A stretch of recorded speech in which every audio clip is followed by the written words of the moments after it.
You see, public service and sacrifice runs deep in my family. Serving others is who we are. It's in our bones.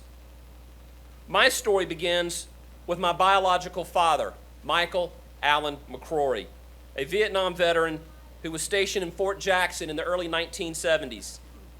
He met and fell in love with a young school teacher who's named Roxanne.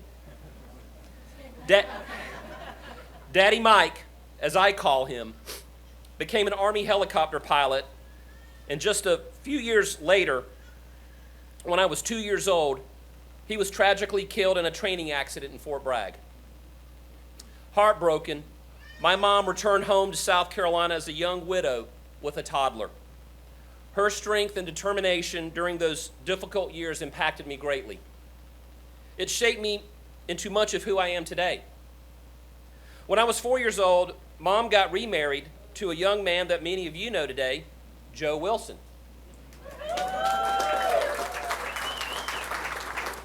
From day one, he treated me as his own son. Throughout my childhood, he would enter the room every night and pray with me beside my bed.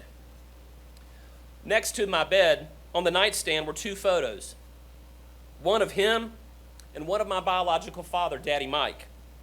He insisted on having both photos beside my bed because he wanted me to never forget where I came from.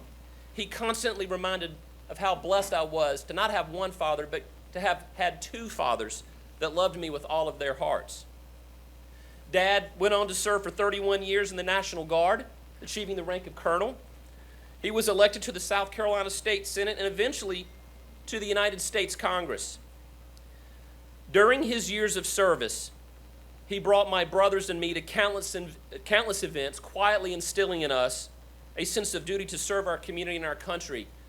My brothers are sprinkled throughout here. I think some are back here. Some drove a long way. I see Julian, Ad, Hunter's in here somewhere. But they could speak to this as well. It certainly left its mark on me, the way my dad raised us.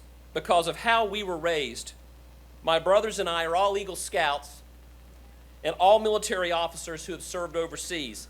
That is not a humble brag on us. That is a humble brag on our parents and how they raised us.